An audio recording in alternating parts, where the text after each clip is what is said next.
មានសួរបងប្អូនបងប្អូនគ្នាថ្ងៃនេះមានកម្មវិធីពិសេសពីសេវាកម្មជួសជុលរបស់ហាងលំតូសេនសយើងនឹងធ្វើការបង្វិលកង់យករង្វាល់បាទជាមួយនឹងអតិថិជនទី1របស់យើងបាទជាមួយនឹងការប្រម៉ូសិនបងប្អូនដែលអញ្ជើញមកផ្លាស់ប្ដូរគ្រឿងបន្លាស់ម៉ូតូចាប់ពី$15បាទឡើងលើនឹងមានឱកាសបង្វិលកង់យករង្វាល់ភ្លាមៗតែម្ដងបើសិនជាបងប្អូនផ្លាស់ប្ដូរគ្រឿងបន្លាស់ម៉ូតូបាទលើសពី$50មានន័យថាចាប់ពី$50ឡើងទៅនឹងបានអាវភ្លៀងមួយភ្លាមៗតែម្ដងបងមានសួរបងបាទបងចេញបាទអតិថិជនទី1របស់យើងបាទចាំមិនសិនបងបង្វិលចំលេខរៀងណាមួយបាទខណៈក៏បានដែរបងបាទលេខរៀងណាមួយនៅក្នុងរង្វាន់ហ្នឹងគឺមាននៅក្នុងกระดาษដែលយើងបញ្ជាក់បងបាទចាប់ដើមបងរំភើបនេះបាទពិតជាពិសេសមែនតើមកសម្រាប់អតិថិជនរបស់យើងអតិថិជនទី1ឯងដែលបានបង្វិលកង់យករង្វាល់មកត្រូវលេខ7បងប្អូននេះ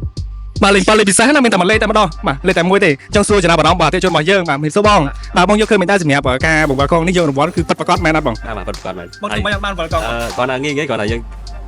បដូរប្រេងរឿងកន្លះចាប់ពី$15ឡើងទៅយើងអាចមានឱកាសបង្វិលកង់ដូចខ្ញុំដែរអញ្ចឹងបាទខ្ញុំបង្វិលតាមនេះទៅបានតែម្ដងងាយមានតែប្រាប់ផ្ញើតែអតិថិជនយើងទេបងបាទខ្ញុំចង់ប្រាប់ថាអតិថិជនដែលបានបដូរប្រេងឬក៏គ្រឿងបន្លាស់នៅ Honda